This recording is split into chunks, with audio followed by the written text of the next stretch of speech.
Tema saya hari ini iman dan perbuatan. Sama-sama bilang iman dan perbuatan.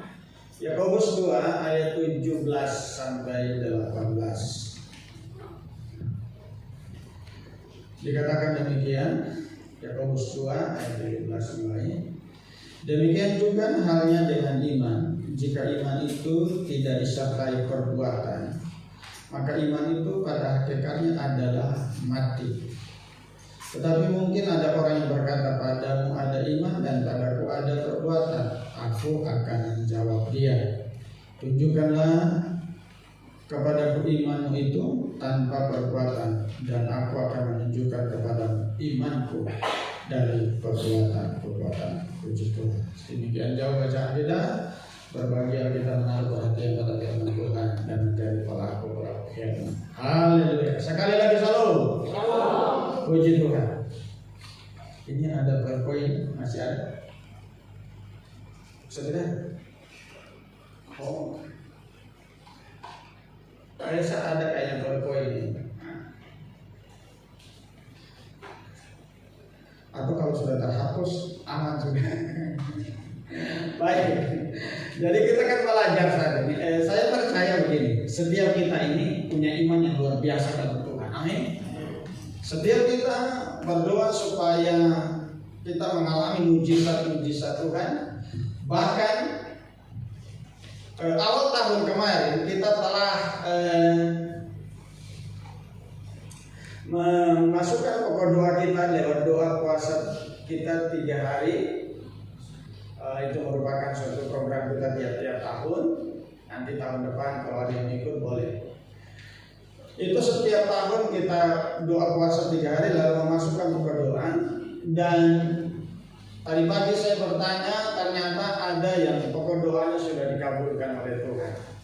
Ada juga lagi menunggu jawaban doa. Nah, siapa doanya yang sudah dikabulkan oleh Tuhan? Ada sepanjang dari Januari sampai April ini. Angkat tangan saja, tapi saya tidak mau tanya apa pokok doanya. Mungkin ada pokok doanya jodoh, ada ibu terposa, kalau bukan jodoh.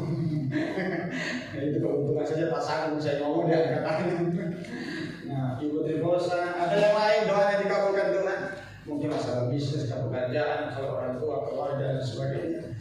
Itu saya percaya setiap kita pasti ada pokok doa kita yang sudah dikabulkan.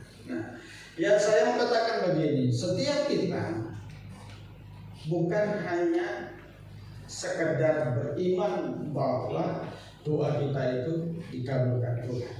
Dalam bacaan kita tadi, iman tanpa disertai perbuatan itu mati. Artinya begini, kita boleh beriman doa sungguh-sungguh, tetapi jangan lupa ada bagian kita yang kita harus kerjakan. Amin. Ada bagian kita harus kerjakan. Saya mau kasih kesaksian yang saya sudah ulang-ulang kasih kesaksian ini. Semoga tidak bosan dengan. Waktu saya memasukkan pokok doa bagaimana supaya terbuka pelayanan di Korolama, tapi doa saya begini, supaya terbuka pelayanan dari Korolama arah ke Togo atau Togoya sana ya sepanjang itu. Tapi ternyata Tuhan taruh itu di Korolama. Nah, waktu Tuhan taruh di Korolama, itu saya sebenarnya sudah lupa itu pokok doa yang saya kasih masuk. Terus Tuhan kasih ingat, kamu doa supaya doamu dikabulkan Tuhan, tapi itu butuh tindakan dari kamu. Saya kaget. Lalu saya renungkan apa yang saya doakan. Langsung saya Tuhan kasih ingat itu tentang bagaimana pokok doa yang saya masuk untuk supaya ada pelayanan Korlama. Nah, jadi saya diingatkan begini, seperti dikasih ya pengertian. Kita ini doa jangan sampai kayak kita menunggu seperti ada durian runtuh kira-kira begitu, seperti kita doa tiba-tiba sudah ada di muka.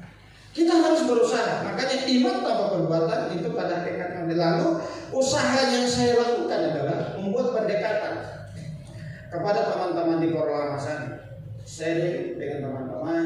Bahkan ada temannya ibu tadi juga. Waktu sharing itu ya akhirnya sampai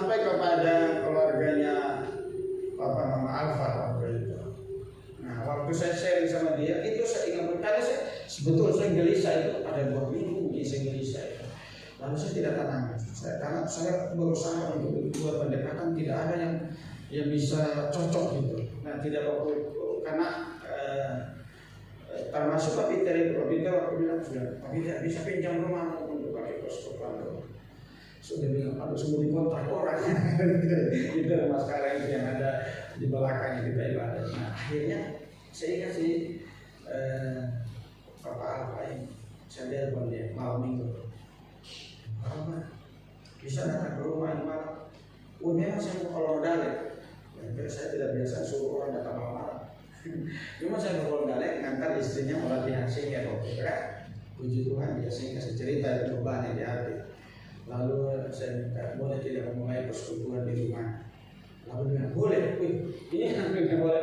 Dia langsung lurus-lurus bilang boleh. Saya bilang begini, tunggu dulu, karena kamu sudah bilang boleh. Kamu pulang dari sini, kamu runding dengan istri. Terus dia sambung lagi. Oh kalau istri saya lebih boleh lagi. Tidak, saya mesti kamu berunding dulu. Akhirnya puji Tuhan pulang, mereka berunding. Besoknya hari Minggu selesai sekotorin pagi. Saya lihat mereka sudah mau pulang. Saya harus kejar dia. Langsung saya tanya, bagaimana tadi malam? Langsung boleh Pak Gembala. Akhirnya kalau begitu kita buat pertemuan. Pertemuannya khusus teman-teman di Korolama sana.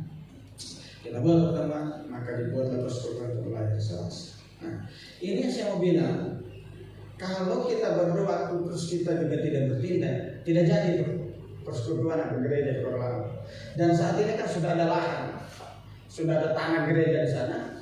Tinggal ya rencananya tahun ini sudah mulai membangun.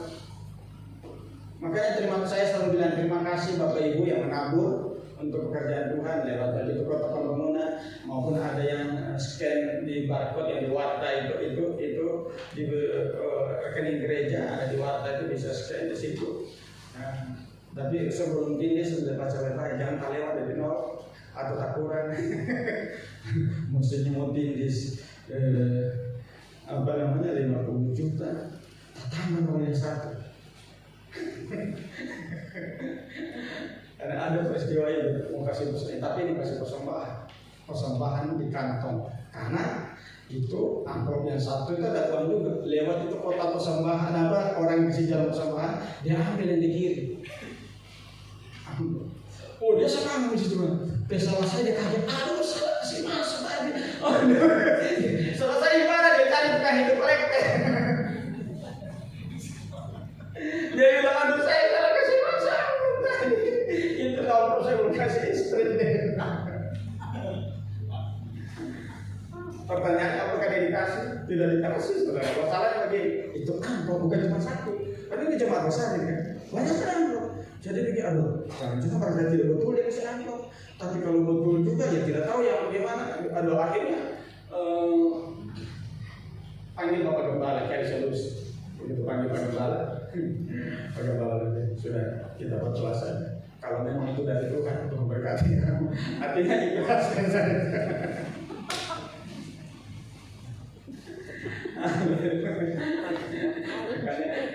Kalau mas sekali ya lain nolnya dan kalian dan jangan juga takutkan. Karena mesti terjadi cuma 500 rupiah waktu sana. Itu puji Tuhan. Itu yang saya terima kasih Bapak Ibu boleh ambil bagian untuk pekerjaan Tuhan itu. Amin. Haleluya. Puji Tuhan. Nah, jadi apa yang kita pelajari ini iman harus disertai dengan perbuatan. Coba lihat selanjutnya, slide selanjutnya. Iman sejati dalam Kristus tidak dapat dipisahkan dari perbuatan. Iman adalah akar, sedangkan perbuatan adalah buahnya. Jadi kalau kita mau mengalami mujizat, dua hal ini tidak bisa dipisahkan. Lanjut. Ini yang pertama. Berikut adalah contoh bahwa iman tidak bisa dipisahkan dari perbuatan. Kisah Tuhan Yesus memberi makan 5.000 orang. Lanjut, klik lagi. Nah, yang pertama ini kita pelajaran apa yang kita ambil kisah Tuhan Yesus memberi makan 5.000 orang itu baru laki-laki itu pemakan, dia bawa lagi keluarganya. Tapi lebih kalau sekarang ini tapi bukan di Kondal ya. Sekarang ini yang perempuan lebih parah bawa bungkus. Tapi sedangkan artis katanya ada gitu. Apa namanya itu? Columbus. Oh, Columbus. Sudah bilang laki-laki banyak makan dan perempuan. Tapi dia ingat suaminya itu sebenarnya. Jadi Suaminya sama nangis. Jadi yang pertama ini poinnya saya ambil, berani berkorban. Siapa yang berani berkorban sini? Jadi saya tidak usah baca. Yang berani berkorban ini ternyata ada seorang anak kecil yang membawa 5 roti 2 ikan. Itu kan situasinya itu kan ribuan orang. Lalu Yesus bilang sama murid-muridnya, kamu mesti kasih makan mereka sebelum mereka pulang. Nanti kalau mereka pulang bisa pingsan di jalan, karena mereka butuh makan. Jadi perhatikan, Yesus ini bukan cuma memberikan makanan rohani, tapi jasmani pun diperhatikan.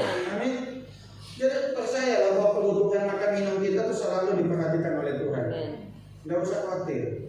Orang benar selalu dipelihara Tuhan. Amin. Ya. Jadi yang pertama poin kita ambil sini, kalau kita mau mengalami terobosan di dalam ekonomi kita, ini mesti berani berkorban. Seorang anak kecil waktu itu ketika murid-murid disuruh kasih makan, lalu dia aduh tidak mau makan, mau cari makanan di mana? Terus lalu dia bilang cuma di sini ada seorang anak kecil yang membawa bekalnya 5 roti 2 ikan. Lalu dibawa kepada Tuhan Yesus. Ini dahsyat ya. Waktu diserahkan kepada Tuhan Yesus, Tuhan buat itu berlipat kali ganda. Amin. Haleluya. Di tangan Tuhan tidak ada yang salah. Amin. Di tangan Tuhan berkat yang berlimpah. Apa yang ada pada ketika engkau serahkan sama Tuhan, investasi kepada Tuhan, Tuhan pasti memberkati. Makanya selalu saya bilang begini, ladang yang subur untuk kita tanam pekerjaan Tuhan, itu ladang yang subur. Karena Tuhan tidak mau kita buat berutang, itu firman Tuhan bilang. Dia selalu melihat hati kita yang mau berkorban untuk Tuhan. Amin. Dan berkorban ini, kalau bicara berkorban yang terbaik ini relatif, bukan masalah jumlah Bapak Ibu. Jangan pikir saya cuma kasih